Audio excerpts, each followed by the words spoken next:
Ah, lovely. Hello, everyone. And I am absolutely delighted to introduce you today to a lovely human being, to a professional speaker, the miracle man himself, Anthony. Anthony Bennett. How are you, sir? James, I'm tremendously wonderful. Thank you for asking. How are you doing? Oh, absolutely blessed. And I feel so happy to be speaking to you. I really am. It's made my day and quite frankly, the month so far. So thank you for your time. And Most without further to do, could you introduce yourself a little bit? And I know that might not be you're that happy to do it, but we're getting to the story. But just briefly, a little bit about yourself, my man. okay. So my name is Anthony Bennett, originally from the west side of London, a place called Greenford in the borough of Ealing, and I've got quite a peculiar story. So not to give too much away now, because we'll get into it, but I nearly died. Well, I did die 12 times, and by going through that super negative period of my life, sorry, it's now given birth to so many positives that are helping people. And it's allowed me to craft a profession as a speaker, something that I thought I'd never ever do in my whole entire existence. It used to be my biggest fear in life, but now it's my biggest passion. So as a short intro, that's me. Lovely, lovely. Now, Anthony, if we may spend a little bit of time just to on the background. So, you've told us where you grew up. Any your family members, any siblings? Who did you grow up with as a young Anthony? Looking back.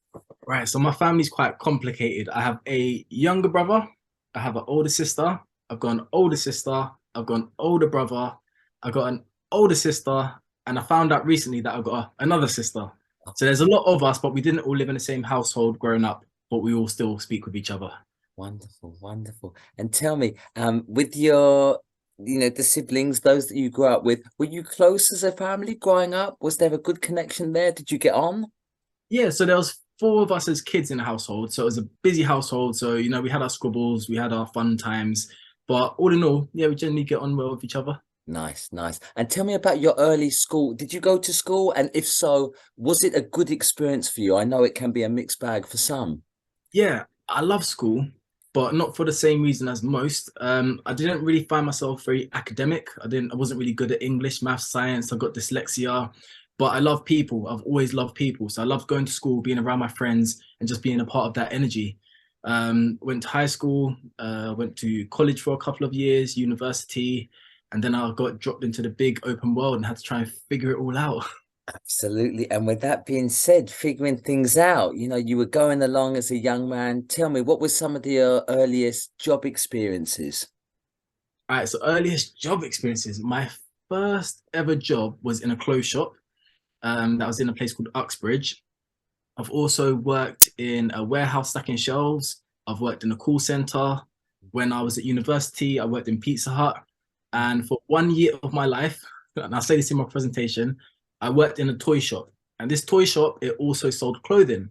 And some of you may have heard of it before. It's called Ann Summers, but that's a different story for a different. So work-wise, yeah, I've gone to different industries. I also spent 5 years working with a big corporation called Whitbread, and that's sort of where I say I found my calling and had the guidance to help me on this pathway to become a speaker. Right. Was that a particular mentor? Was it a manager? I say it was a mixture of different people. So working in this big corporate environment now in the head office, you mix with different people from different walks of life, and I'm like a sponge. I'm always trying to absorb people. What do I like from that person? What can I learn from that person? And there was the man who brought me into Whitbread. His name was Simon Ewan. His name is Simon Ewans, and very successful man, very high in Whitbread. And he was my mentor. And I remember we went for a walk in London one day, and I just asked him, I said, what is the key to success? You look like you've made it. You've got a very great lifestyle. It's very successful. You got properties in different parts of the world. Like in my eyes, you've made it. What's the key? And he said to me, and just don't cut corners. He said, you have to walk through the door.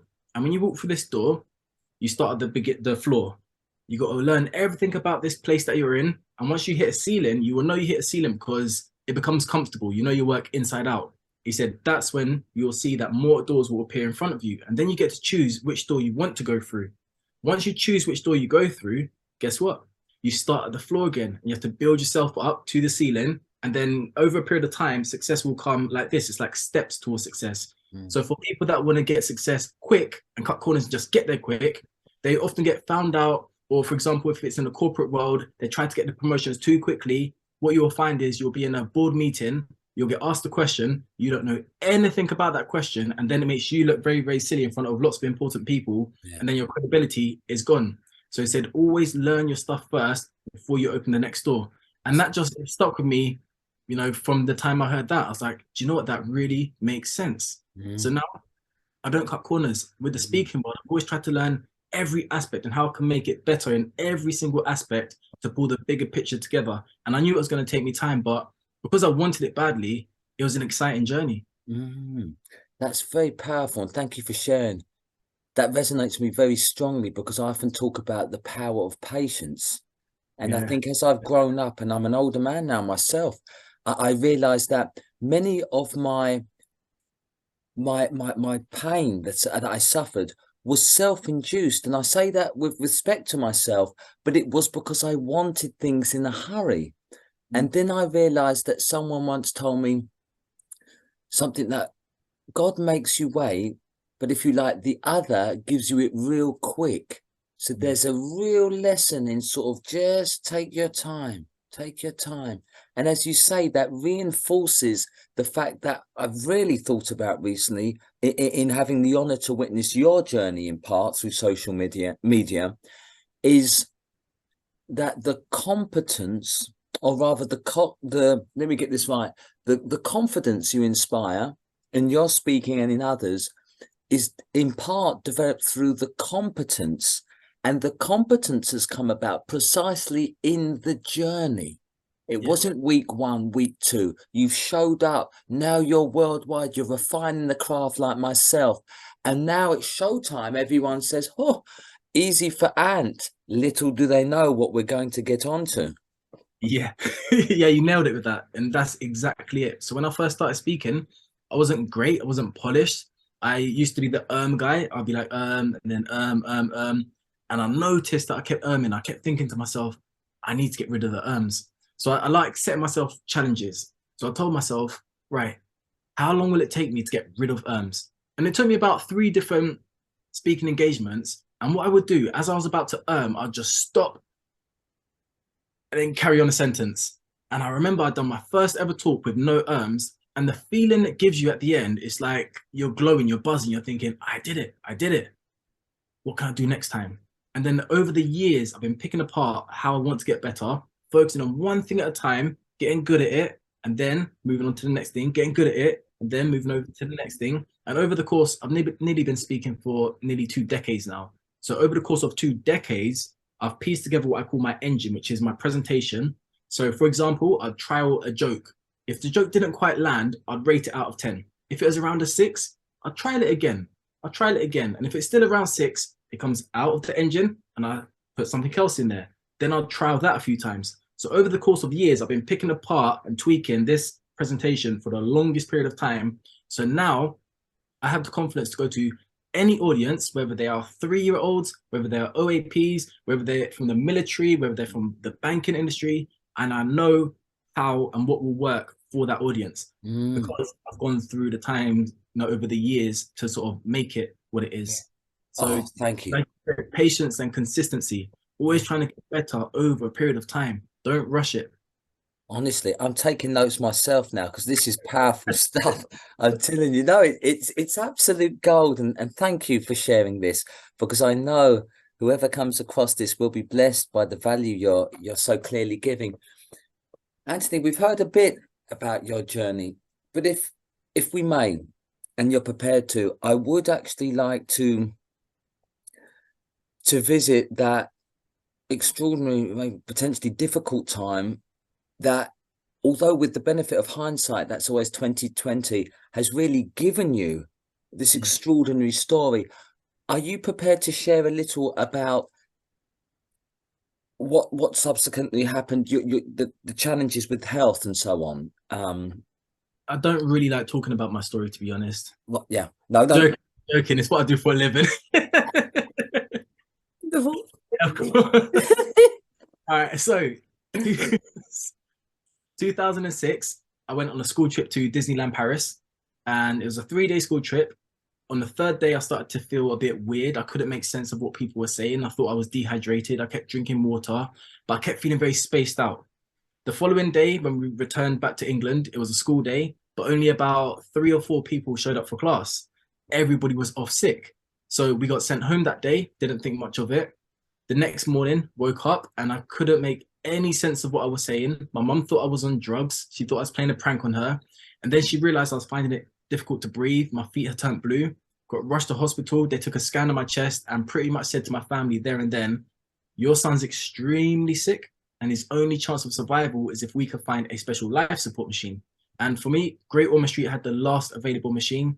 So I was rushed to Great Ormond Street, spent 7 weeks there, 3 weeks on a life support machine. And the journey in hospital, it was up, down, up, down, up, down the whole way. So I was given about 10% chance to survive. I caught influenza, staphylococcus, sepsis, strep pneumonia, and it just wasn't looking good for me. I had a seizure whilst in a coma, and I had to be resuscitated. So that's when your heart stops beating and they bring you back to life 12 times. So for me to be here is a miracle. I shouldn't be alive. By going through what I went through in hospital, I then had to relearn the basics. And I'm talking the very basics, making a fist, touching my finger to my nose, sitting, standing, walking again. I had a tracheostomy. So that's where they insert a tube about the size of my finger into my neck. So I was breathing from my neck. So when they removed that tube, I had to relearn how to use my voice and get the bass back in my voice because my vocal cords were so relaxed. My organs were so relaxed because I was laying down for 7 weeks. So relearning to walk again, that in itself was a crazy journey because it's almost like my mind and my body felt disconnected because my mind, I'm still me. I know how to walk. I've been walking my whole life, but my body was an alien to me. I couldn't do it. And that really confused me because I know how to walk. So I had to become my own best friend in my head and keep challenging myself. Okay, we're trying to walk, but your feet are turning inwards and scraping along the floor. Let's try lift it up, face it forward, land heel first, down. Okay, next foot. And by going through that, it's like the more I cheered myself on, the more I was in tune with myself and the more I became my own best friend. So now I don't think I don't beat myself up. I don't sort of talk down on myself. I'm always trying to encourage myself. What can we do? I find life so fascinating that I'm always just trying to see what can I do in this thing called life that I have. You know, it's really sort of it pressed that master reset button on me, and it woke me up to a whole new version of myself that I didn't know existed, I guess. Yes. And Anthony, what I'm so thank you for sharing that so clearly. What I'm particularly there's many tangents we could take this, but what I'm particularly fascinated about is that this, by anyone's standards, is life altering, but many people at first blush could consider what happened to you. They go, "That's dreadful. That's terrible. I can't see any value in that, bruv." And Yeah.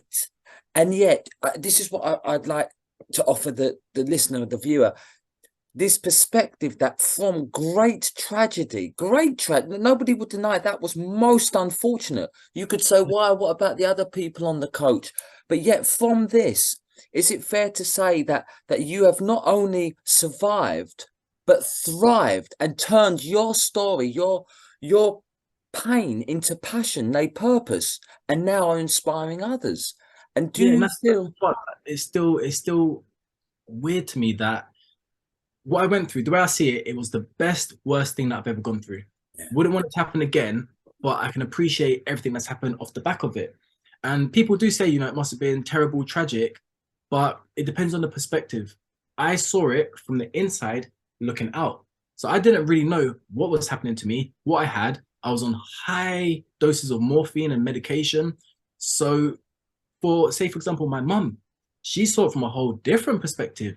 She saw it from the outside looking in at what was happening to her child, all the decisions that had to be made from my mum and my dad, all the times that they called my mum into a room and said, he might not make it tonight. You might want to start thinking about funeral arrangements. So I truly believe that my mum and my dad, my family went through more than what I did because we saw it from two different perspectives. It's perfect. Yeah. Perspectives. Goodness me. With that being said, then, I mean, I understand it was an incredibly long road. It's all subjective, but for the listener, it was months of recovery before you got back to any kind. I don't like that word normal, but for context, you it took months and months, nay, over a year for you to get anywhere like you were before. Um, Yeah. So when I was in hospital, I remember there was a day because I had a catheter, so I was basically peeing through a tube that went into a bag. When they removed the catheter, I remember asking, "Can I go and use the toilet?" And they said, "Yeah, sure, you can go and use the toilet, but just bear in mind one thing: there's a mirror in the toilet, and you may look a bit different to what you're expecting yourself to look like. So it's up to you if you want to look in the mirror or not, but we suggest you don't just yet. Focus on your recovery." So I remember I slowly walked to the toilet. My mum stood outside the door, and we had to keep the door open because in case anything happened to me, because I was extremely thin, I was frail, I was just like bones. So I remember I went to the toilet and I went to go wash my hands. What they failed to tell me was where you wash your hands, there was a humongous mirror right in front of me. So as I'm washing my hands, a voice is telling me, "Don't look in the mirror." They said, "Don't look in the mirror." And then this other little voice is saying, "I wonder what you look like." And I said, "No, no, no, we can wait, we can wait. Don't look in the mirror." But I wonder what you look like. And I said, "Okay, what I'm going to do, I'm going to blur my eyes and I'm going to pull into focus maybe 20, 30%. So I kind of get the gist of what I look like and then I'll leave it as that." So I remember I blurred my eyes and I started to pull into focus. And for some silly reason, I went full HD and I saw myself there and then for the first time in a while. And I was so shocked at what I saw. My skin was like a grayish color, really oily. My eyes were sunken in, and like my hair, where I've been laying on one side, was flat and with like an afro sticking out of that side. I looked so crazy. I was not expecting that whatsoever. And I was so shocked. I remember I stumbled backwards, I fell over, and I fractured my leg. oh So that no. set me back a little bit longer, but it's my fault. I shouldn't have looked in the mirror. They told me, but I did it. So yeah, Amazing. I got that. Oh, this is incredible. And now, if we may, as you said, you've explained it beautifully, some of the thought processes you went through. What I'm interested to know, Anthony, was there a period in this convalescence, in this recovery, that you made up your mind, if you like, that this wasn't going to be the end? Was there ever, notwithstanding the drugs you were on, that a decision that you made internally? I just, from the beginning, for me going into hospital, I never ever thought I was going to die. I never thought that was going to be the end of me. No matter how ill I was or whatever was happening, I just never thought I'm going to die. I just always saw it as I need to get myself better. I can't, I'm laying down, I can't move my arms, but then we had some physio where I had to sort of lift my arm and it would be painful and I'll try again. And they'd ask me to do it 3 times. I want to try and do it 4 times because I wanted to get myself better. So it became this almost like a game. And it sounds crazy, but it was like a game to me where I just had to keep challenging myself and see myself get better and get back to being me again. And like I said, it took me a while where I had super bad lungs. Every time I coughed, I'll be coughing up blood. And I saw that as like, oh my gosh. But what they told me was it's gonna change over time. What you're coughing up now is dark, salty blood. That's old blood. Keep coughing that up, and over time, over weeks, over months, it'll become clearer and clearer and clearer. And I remember it did. It become clearer and clearer. And I remember the day where I coughed up, and it was clear. And I just had that moment of, hey, I no longer cough up blood. Blood. What's next? And I always kept thinking, what's next? What's next? I was on about 20 tablets a day, and the team told me I'd be on that for a long term. But in my mind, I never thought that. I thought, no, because my brain is scatterbrained. I have to take some tablets on an empty stomach, some on a full stomach, some at that time, some da da da da. And it was too much for me. So I told them, I don't want to be on tablets. They said, well, prove to us you don't need to be on tablets. Exercise, eat good. So I exercised, I ate good. And every time I went for checkups, okay, you no longer need that tablet or that tablet. So I went from 20 to 18 tablets to 15, and I worked my way all the way down to one tablet. And they said to me, this one you're gonna have to have until you're an old man because what your body's gone through and yada yada yada. You're just gonna need it. Do I? So I kept staying healthy. Went for a checkup one day. Guess what? You no longer need this tablet. Oh, wow. For coming off 20 tablets, again that feeling of I did it. I think that's what this whole journey has done to me. It kept giving me this body buzz of I did it. I wonder what else I could do. How can I keep pushing myself? So it's allowed me to sort of keep testing myself just to see what I'm capable of doing and where life can take me. Because life has taken me to some very crazy places that I never in my whole life would have imagined that I did. I got to speak in Australia. Never in my life. I'm from London. I've not grown up super wealthy or anything like that. So for me to be on the other side of the world, that's something I thought I'd do in my 50s when I've retired or something. Yeah. So, by going through all of this is allowing like incredible things to happen at the same time. So I'm forever grateful, for what I've gone through and how it's sort of ended up. And by me going through that, I just always wanted to help people because when you help someone, they get this glowing aura about them. And I like seeing that in a person, someone that's happy, even if it's for a brief second, to see that smile or for them to glow. I like that. So naturally, I want to help people. So by me honing on my craft, it's allowing people to then be happier about themselves, what they're going through, or challenge themselves, or want to be better versions of themselves. So it's yeah, it still puzzles me to this day that what I went through is now turned into this. Mm. Who would have known? But this is the Yeah. the delight of a lifetime, the privilege of a lifetime, as I call it, our lives and our journeys. Anthony, as we draw to a close, could you encourage the listener, the viewer? They may not, admittedly, have almost died 19 times. However, they have their own cross to bear. They have had something happen to them as they see it, a challenge, something maybe dreadful to them. Can you encourage them to see that it is not the end, and that, as you say, they can maybe inspire what's next, and the I did it moments that you so eloquently shared, but for their own lives? Yeah, for sure. So I believe that when we go through things in our life, there's three stages to it.